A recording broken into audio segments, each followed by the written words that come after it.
Futuroy of Gerlair, Grinú mór inniuh. Lucas McInerney is an dom, agus les Kuhalak, Fintia na Heron. So welcome everyone today to our great gathering. My name is Luke McInerney, the Vice Chairman of the Clans of Ireland, and we extend a very warm welcome to those of us gathered here today at Stephen's Green Club, as well as those who are watching online and these proceedings worldwide. It gives me great pleasure to introduce to you the winner of the Clans of Ireland essay competition. The prize-winning essay was authored by Malissa Shiels and delves into a most interesting aspect of 16th century Irish history. That is the gift exchange practices of Shane O'Neill. In this essay, Melissa throws new light on the diplomatic dexterity of Shane O'Neill and dispels the myth that Shane was an Ulster warlord embroiled merely in local dynastic politics. On the contrary, Melissa displays and demonstrates his skillful ability to exploit diplomatic protocol and his capacity to successfully negotiate with the English crown through using gift exchange and other means of diplomatic decorum. Melissa's essay focuses on O'Neill's famous visit to London in the 1560s and specifically to the court of Elizabeth I, and argues that Shane O'Neill displayed all of the attributes expected of a Renaissance lord. Her essay argues for a reappraisal not simply of Shane O'Neill himself, but also other Gaelic leaders and how they used gift exchange not only to buttress their own personal position, but also to extend their diplomatic standing and, of course, their political ambition. So without any further ado, I shall now invite Melissa to the podium and present her essay titled No Mean Diplomat, The Gift Exchange Practices of Shane O'Neill, a Renaissance Gaelic Lord. So over to you, Melissa.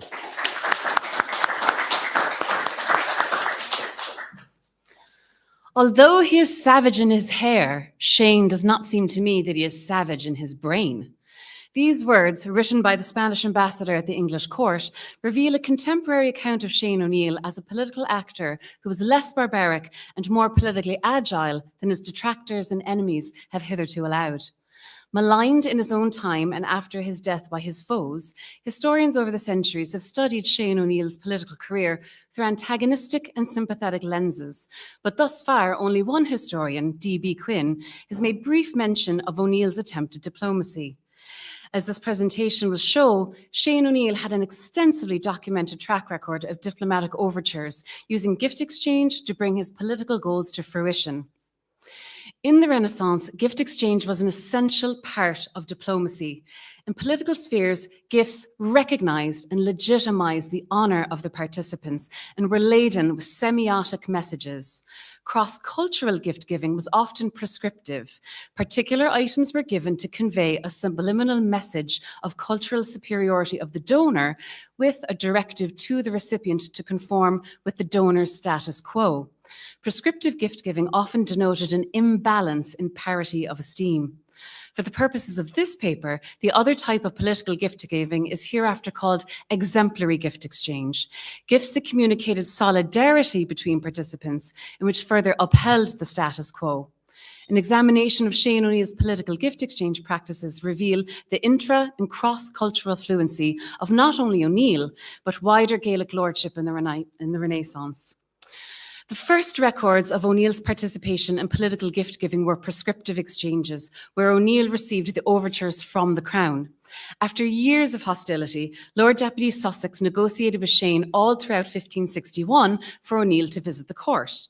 But to secure his own safety and that of his lordship while pursuing his claims in England, Shane repeatedly postponed the date of departure by using a vestimentary tactic, claiming he had no suitable clothing in which to appear before the Queen. This excuse not only brought O'Neill time, but incidentally showcased his awareness of the wider contemporary fashions and the sartorial protocol required when meeting a head of state. Sussex responded by offering a free gift of a suit of apparel appropriate to the status of an earl. It is unknown whether Sussex actually made good on the offer, but the fact that such a gift was on the table shows that Irish and English conceptions of honour were not totally incompatible, and that Shane was, by this point, considered a worthy candidate for the earldom. Shane's visit to the court in January 1562 to negotiate for his earldom was a demonstration of his awareness of the cultural differences between the Gaelic and English worlds and what outward steps he knew it would take to convince the Queen and her councillors of his worthiness to succeed to the earldom of Tyrone. Arriving in London on New Year's Day with the Earl of Kildare, his cousin, he was presented to the Queen and court 5 days later on the 6th of January, the Feast of Epiphany, a night that masks and similarly inversionary rituals and performances took place. The trope of the Irish savage was a regular feature of court performances, the actors swathed in costumes of bright yellow to mimic the saffron-dyed Lena and the voluminous mantle. The Earl of Kildare would have seen many of these stage characterizations of Irish culture after his return from exile, including the Irish Mask performed for Edward VI exactly 11 years prior on Twelfth Night in 1551. It's highly plausible that Kildare informed Shane that this was a common trope in the entertainments of Edward VI, Mary I, and now Elizabeth I. And Fitzgerald and O'Neill gave the court what they wanted to see. Shane played the part to perfection, the howling, uncivilized chieftain savagely attired, seeking an English earldom. But as Shane told Cecil, he came to the court to become civil by the sight of Her Majesty's nobility. Instead of appearing in English-style clothing, as his father had done at his submission, Shane consciously acted the part he knew he was expected to play, and instead enacted a gradual performance of transformation, adopting the sartorial habits and pastimes of an English nobleman throughout his visit.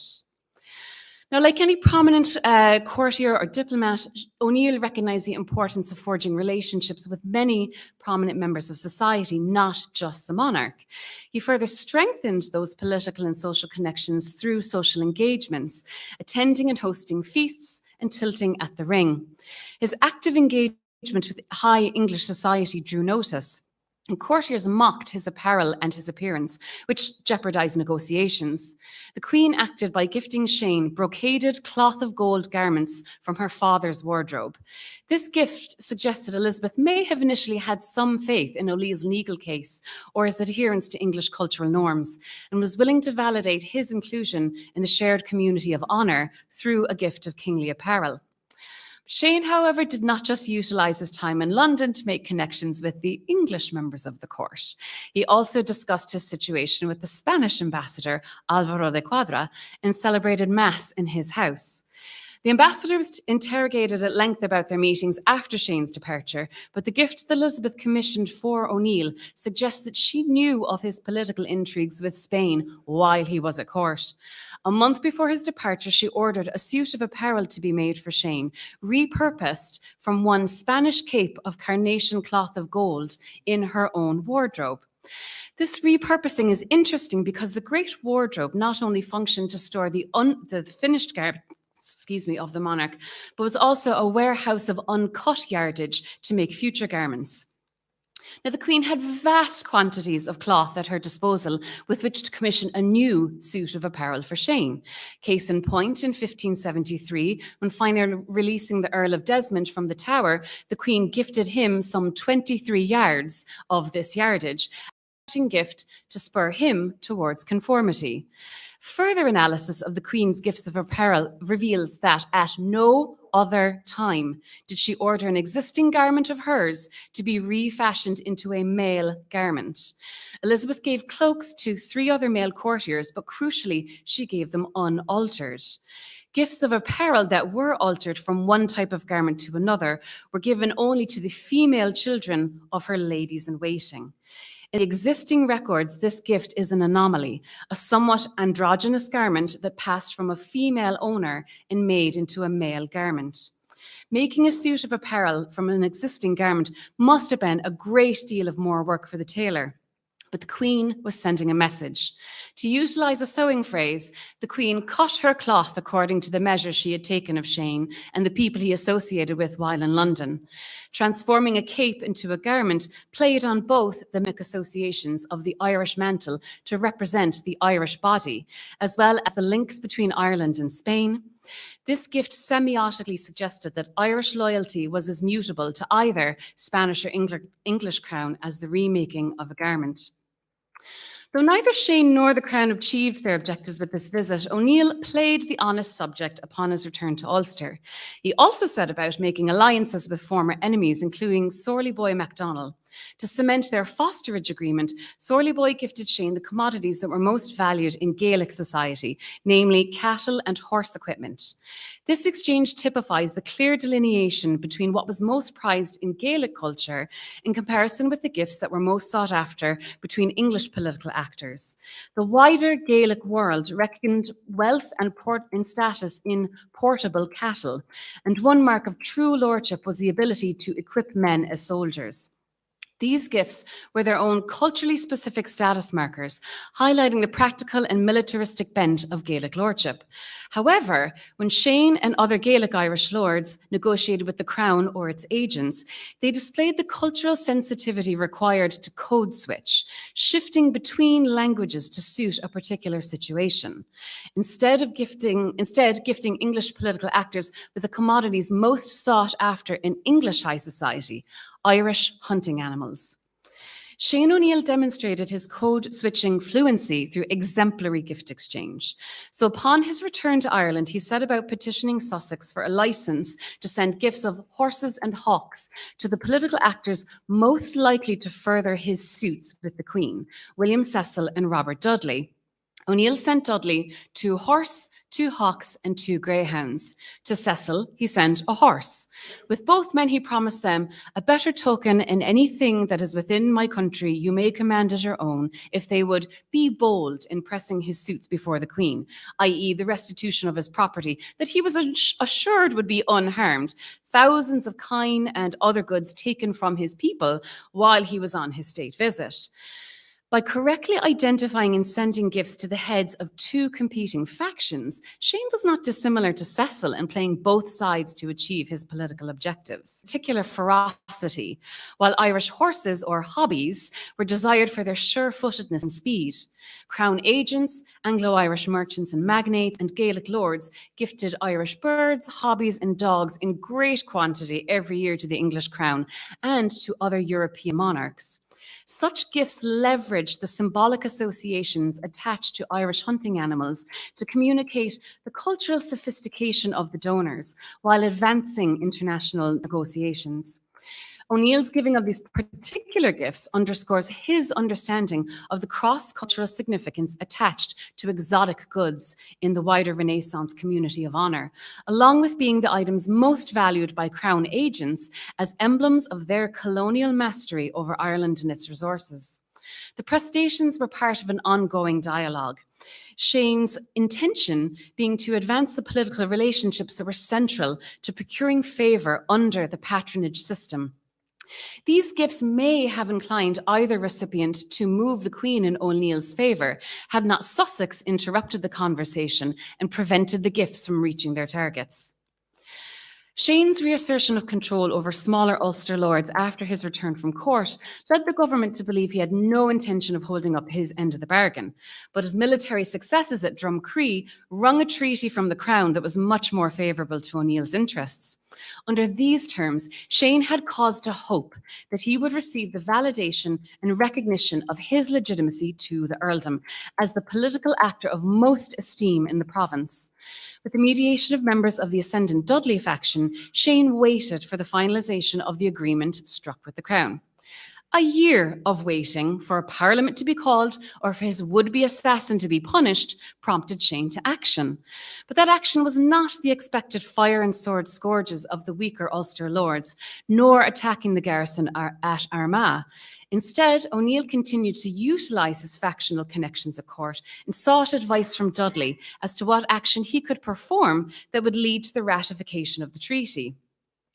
When even his compliance and military prowess over a mutual enemy, the Scottish MacDonalds in Ulster, did not yield the desired results, Shane still did not abandon the terms of the treaty, but strategically attempted to leverage honour politics against Elizabeth to reach a resolution. Writing through his foster brother, Terence Daniel, Shane skillfully tugged at the Queen's sense of proprietary honour by apologising for not sending her a gift of hawks. And he deftly blamed Sorley boy MacDonald for defrauding Elizabeth of her due tribute by sending her rival, Mary Queen of Scots, 7 Irish hawks the previous year. Despite his military success and adroit handling of the intricacies of honour politics, Shane's matter was still not resolved, and yet he continued to uphold his part of the treaty. Shane kept up the discourse with diplomatic overtures of gifts, arranging to send Dudley a horse. Yet for all his long adherence to the treaty, diplomatic gestures, the Crown continued to string O'Neill along, leaving his liminal status as Earl of Tyrone unresolved. Finally, abandoning his compliant stance after 2 years of unfulfilled promises, O'Neill sought to realise his objectives through entering protracted negotiations with the Earl of Argyll and the Scottish Queen. All throughout 1566, O'Neill sent messages to Argyll and the court in Edinburgh and offered Argyll great commodities of cattle and land in Ulster for his tenants to settle on. These offers were coherent with Gaelic gifting strategies. But then comes the most puzzling gift of his diplomatic career. In March 1567, devoid of his usual allies and supporters, Shane sent Argyll certain garments which King Henry VIII gave his father and a chain sent from Maclean's daughter. Here is where Shane apparently breaks protocol. Clothing, when gifted, had strong familial associations, while women gifted apparel up and down the social ladder, and certain items like gloves could be gifted between men of lower status to men of higher status. Gifts of apparel between men appeared to have more usually passed from higher to lower political actors. The many gifts of apparel given from Henry VIII to Shane's father, Con Bacach O'Neill, embodied the paternalistic nature of Renaissance kingship in general and their imbalanced power dynamic in particular. But giving a suit of apparel to another man, arguably one who was a higher political actor since Argyll was an acknowledged earl, was unusual. Shane had a history of adhering to exemplary gift exchange protocols, so what was O'Neill saying with these gifts? Well, it's very likely that Shane did not have the more typical and appropriate birds of prey to send, since March was not the time of year to safely send them. So too could Shane and Catherine Maclean have been trading on her erstwhile familial connection with Argyll, since she had been briefly married to Argyll's father before his death. But in addition to lack of access, there is O'Neill's own statement to consider, that he considered himself better and higher than an earl. This seemingly inappropriate gift of apparel may be read as Shane's attempt to translate the associated biography and reflected honour of the past participants embodied in the garments to their current political negotiation. The gift was O'Neill's declaration of his own provincial king-like status and an invitation to Argyll to treat him as an ally of such stature. Shane attempted to translate the associated biography of this last gift into a lodestone, trading on the historic political significance embodied in the garments to draw Argyll into an alliance with O'Neill and his supporters across Ireland. This gift was Shane's attempt to halt the reverberations of surrender and regrant and wrest Irish sovereignty from the English crown. But the fallout of Darnley's murder, coupled with Mary's hasty marriage to Bothwell, were of greater priority for Argyll's attention. Before any further resumption of talks between Argyll and O'Neill could take place, Shane was assassinated on the 2nd of June 1567 while renegotiating a pact with the MacDonalds. After Shane's assassination, Sussex and his faction disparaged his successor, Lord Deputy Sidney, and his handling of affairs in Ireland, recasting their great adversary, Shane O'Neill, as a beggar, an outlaw, and one of no force. However, Sidney rebutted, Shane was entreated to come into England and there rewarded of Her Majesty with favour and good apparel, and £2,500 lent him. This may argue he was no beggar. Just as Crown agents recast Shane's military strength and political importance as acts of mere savagery and rapacity, his history of diplomatic overtures has been almost entirely elided.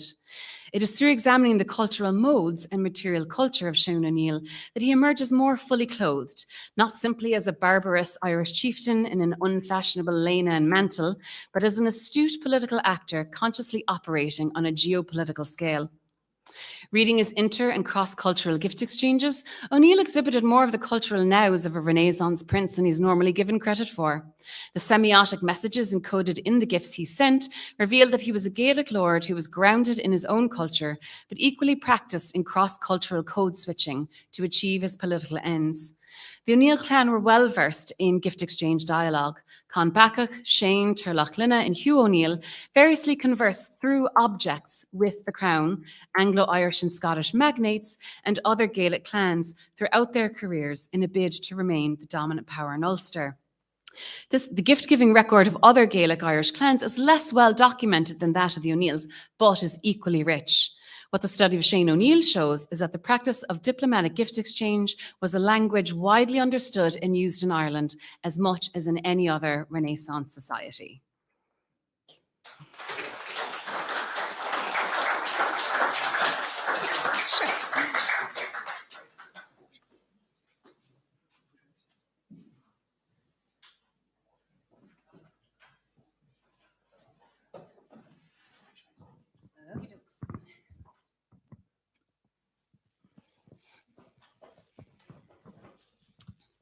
So thank you very much for that, Melissa. Really interesting exposition there in regard to code switching, cross-cultural code switching, and as you discussed, I suppose, the intricacies around gift giving in mid-16th century Ireland and England.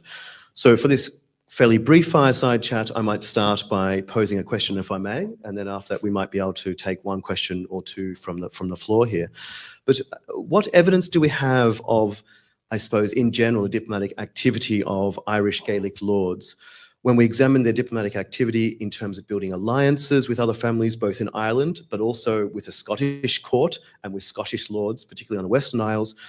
We also see various diplomatic missions to the Tudor court in London. We see that sometimes they used poets and other professional men of learning as their emissaries to send this message across and to build those alliances. Does this suggest that perhaps the Gaelic lords had an official chancery office or some kind of type of accoutrements expected of a lord seeking to establish diplomatic ties with great families and royal courts? I can't say that I've come across any evidence for some sort of chancery office, but then I also haven't been looking for that sort of evidence. So they tended, like Gaelic lords, Anglo-Irish magnates, merchants from the whole island of Ireland, tended to use a host of various emissaries or messengers. I can't see that any of them were particularly poets in the research that I've been doing. They did seem to use quite a lot of churchmen. So as I had mentioned, Shane often wrote through his foster brother as his amanuensis, Terence Daniel, who was the Dean of Armagh. And we do have evidence from 1561 of 2 Irish priests coming back from Spain and bringing messages to Shane before he even went to court, with a message from Philip II that, hold on, I'll provide you with some aid, don't worry about it, you know, sort of like everything's going to be grand. Like, so I don't know, there probably was some sort of formal record keeping, but if there is, it hasn't survived, or it's in Irish and it hasn't been translated. But I can't imagine that there wasn't some sort of administration or paperwork involved, because it was an extremely difficult process to send gifts, especially live hawks, live horses, live dogs. This was incredibly difficult to do. And there were whole treatises written on the care of these animals, what time of year, what time of day you should walk with them, all this sort of, it was very difficult. And a lot of them died on the way. So these were incredibly expensive, high status symbols. And so there must have been some sort of paperwork, some sort of admin. There had to have been something, but basically, if there is, it hasn't survived, or I haven't come across it. But as regards like some sort of formal procedures, from what I can tell, it seems to be a bit ad hoc. They tended to send over gifts with, specifically, they kind of lumped their gifts together. They'd find other people who were also sending gifts, and they kind of sent all the gifts together over at the same time. So this was just incredibly expensive. I mean, you're paying the cost of the messenger the whole way over. So yeah, it was a very difficult process, and That's really all I can say about it. No, I think it's very interesting. And as we do more research into the mechanisms of operation of Gaelic lordships, these types of things in terms of, what was administration looking like? What were the sort of types of court officials that were operating within Gaelic lordships? Perhaps this is an area for future research. Yeah. I certainly know poets were used in the lordship of Thomond, and you have the likes of Taig Macdara of Roda with the Imava Nafili, the contention of the poets, and his connections to the northern poets, and trying to send a message about Irish identity, Gaelic identity, in the opening of the 17th century, partly perhaps as a response to dispossession of certain Gaelic lords by the English crown, but perhaps it's an area for future research. So maybe just widening the discussion out a little bit further, if I may ask one more question. What can we sort of say in general about Shane O'Neill's impact on Irish affairs? So it's often said that he was a great strategist, and had he lived longer, he may have been quite an effective leader in Ulster. And it's quite analogous looking at his situation and the great E. Moore O'Neill or Hugh O'Neill, and he himself also being a strategist and an effective leader during the 9 Years' War. But are there any indications that that Shane's relatively short life shows him more than simply a Gaelic warlord, but in fact more cultured, an intelligent aristocrat who was cognizant of what you were mentioning in your talk today about the sort of ideal notion of a Renaissance lord? 100%. Yeah, I think he definitely was. And my focus is particularly on material culture. I make historical clothing. I have done for over 20 years now. And so I'm very much interested in the embodied turn, as it's called. And one thing I came across was an inventory of Shane's wardrobe and his other household goods after his death. Terence Daniel actually compiled it for Sir Henry Sidney, as it fell to Sidney as his due upon Shane's death as a tainted traitor.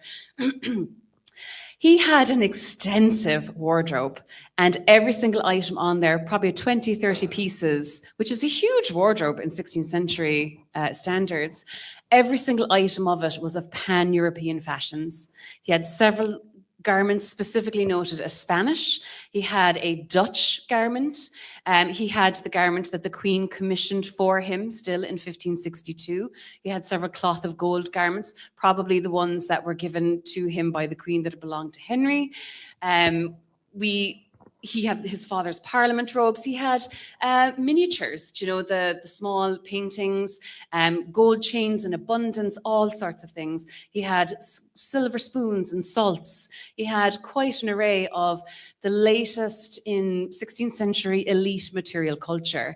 So, and I did come across a reference to, though I haven't been able to corroborate it in the state papers, to him having started or attempted to start a printing press in Ulster, which I would definitely like to go down that field more and look into that.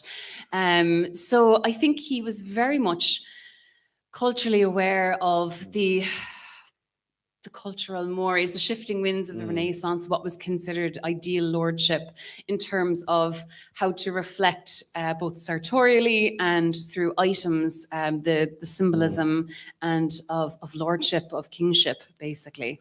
Yeah, and I think what's interesting with that, again, from an Ulster perspective, just to focus on that particular region of Ireland, is, of course, in the 1520s, we see Manus O'Donnell commission a new life of Columcille, Oswelga. Yeah. And this was very much this notion of a Renaissance lord who's cultured, the cultured prince. Yeah. So this is starting several decades before Shane O'Neill. Yeah. And presumably Shane O'Neill is continuing with this, and he's probably not the only Gaelic lord, of course, engaging in such activity. Exactly, it's just what records survive that we can look up and do a bit of digging in. So yeah, indeed.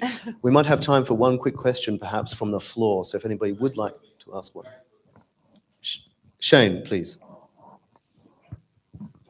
Thank you, Melissa. That was absolutely enthralling. My question is a curious question, and you speak about all the gifts that were given to the court in England, particularly with Elizabeth I. How did they communicate? Was it English, Irish, Latin? Did he send a thank you card when he was sending his hawks, as we would do today? I'm intrigued by how they communicated. Well, I think the thank you card was in November 1562 when he sent the gifts to Dudley and Cecil, and those letters were written entirely in English. And the Queen actually sent her footman, John Smith, to go to Ulster and collect the gifts and whatever messages from O'Neill. It wasn't one of O'Neill's own men that went, because he even wrote, by your footman, the Queen's, by your footman, John Smith. So we know that she, by the time he returned from court, was sending her footman into Ulster. While he was in England for 5 months. So he not only attended feasts, but it said in one of the letters I read that he charitably feasted many. So that means he threw banquets and feasts as well. And he tilted at the ring, which is a form of jousting, but instead of jousting against an opponent, you try to hook a ring on the end of the lance. So he made a splash, because that particular event comes to us from the diary of Henry Matchin, who was just a London merchant. So Shane is making quite an impression on all levels of society in London. He must have been able to speak something other than just Irish to be able to rub shoulders for 5 months. I mean, probably some Latin, definitely. His cousin was the Earl of Kildare. So, I mean, he probably knew a few words of English. I don't think he liked speaking English. Stanihurst writes after Shane's death. Now, Stanihurst is not a reliable narrator a lot of the time. Stanihurst was a Dublin man from the Pale, and he wrote that Shane quite proudly said that he would not wry his mouth to clattering English.